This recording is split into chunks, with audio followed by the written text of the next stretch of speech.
Greyfriars Kirkyard in Edinburgh is most famous for being the burial ground of Greyfriars Bobby, the devoted dog who stayed by his master's grave until his death, or so it's believed, and Tom Riddle, made famous in the Harry Potter books.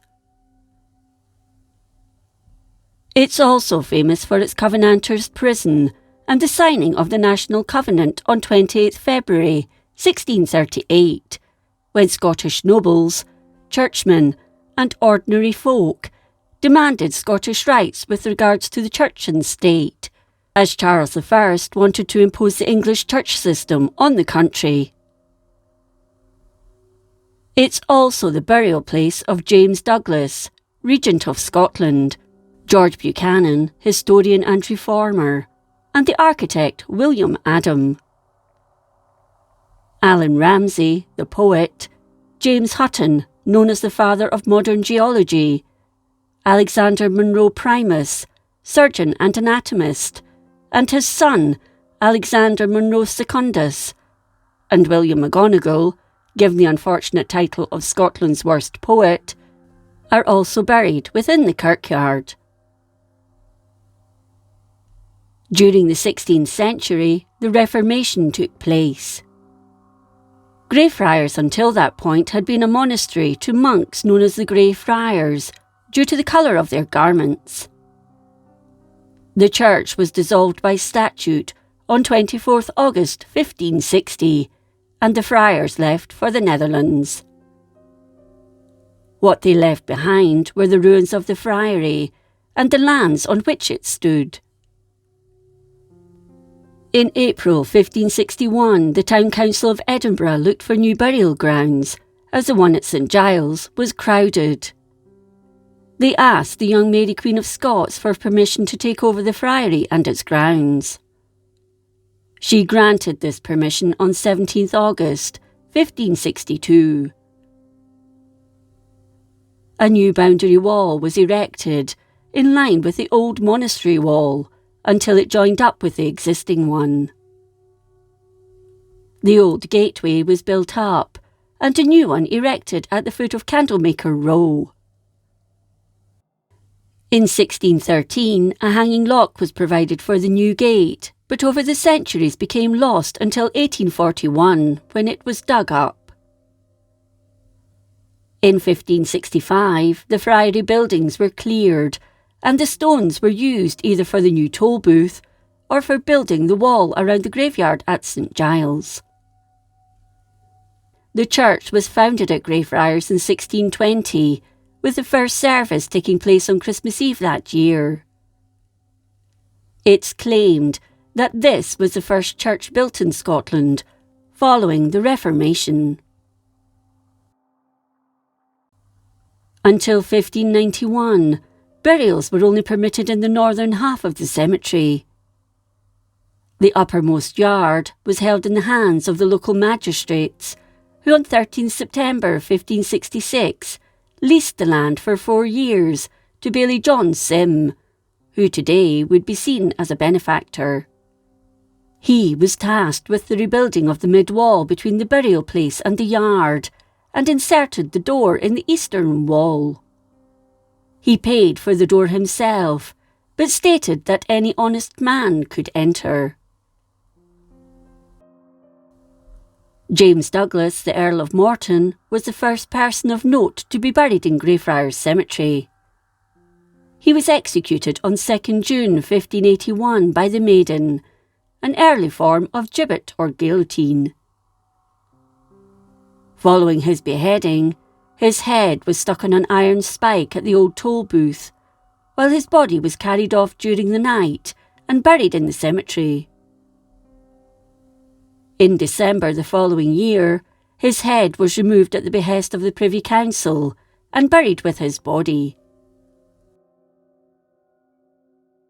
George Buchanan, the historian, died on 28 September 1582, and his funeral was attended by a large company of the faithful. His throughstone eventually sank beneath the surface of the ground, but was raised by the town council in 1701. It disappeared again, and in the mid-19th century, a small tablet was placed at the probable site of his grave, at the East Yard, near to the present-day Martyrs' Monument. This monument contains the names of the Covenanting martyrs executed in the 17th century. It stands near the common burial ground, where the graves of ordinary people were dug, but it wasn't until around January 1584 that the town council appointed a proper gravedigger.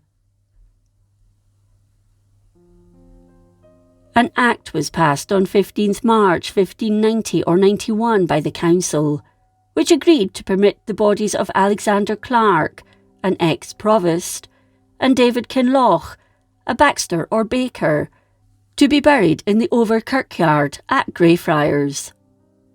These were the first interments in the upper or over yard.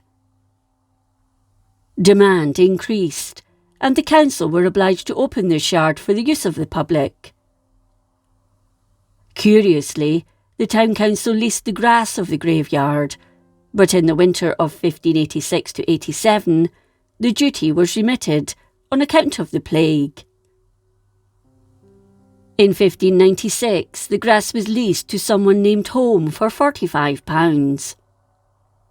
By this time, all that was left of the friary were their 2 wells, which in 1591 were cleaned out for public use. By the late 1800s, the site had reached its capacity for burials. Of all the graves, that for Sir George Mackenzie of Rose Hall, known as Bloody Mackenzie, is possibly one of the most famous, due to the fact it's said to be haunted by a poltergeist. Mackenzie commissioned the architect James Smith to design the mausoleum, and due to its cylindrical shape, is unique in the graveyard. He was the founder of the Advocates' Library and wrote extensively, but he's probably best known as the prosecutor of the Covenanters, which he carried out with zeal and relish. Along with 2 other Justice Deputes, Alexander Blair and John Cunningham, they tried to stop people from accusing innocent citizens of witchcraft and sorcery, and although they failed to stop it completely, they did make inroads. Instead, Mackenzie went after those known as prickers, those who pricked people accused of witchcraft all over their bodies to obtain a confession of guilt. There have been numerous reports by people who've gone into the mausoleum who talk of a burning sensation and heavy markings on their backs.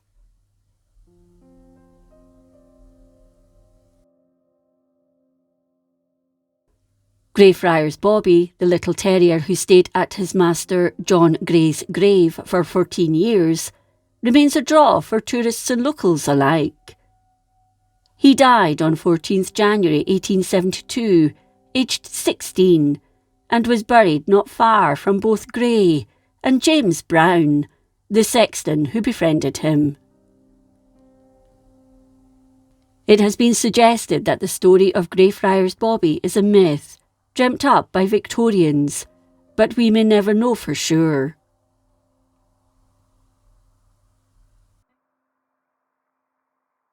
The graveyard also boasts a mort safe. These iron cages were placed over coffins to prevent resurrectionists stealing the bodies to sell them to the anatomy classes at the medical school of the university. The one here was restored in 2010 by the Greyfriars Kirkyard Trust and Edinburgh World Heritage. One last part of Greyfriars of note is the Flodden Wall. This wall, along with another 2, once surrounded the city for defensive purposes, following the Scottish defeat at Flodden in 1513. The town council had the 24-foot tall wall built to keep the English victors from destroying the city, encasing its 10,000 inhabitants. Much of it was destroyed in the 18th century as the city expanded, with part of it in Greyfriars believed to have been destroyed by a lightning strike. It's now a protected monument.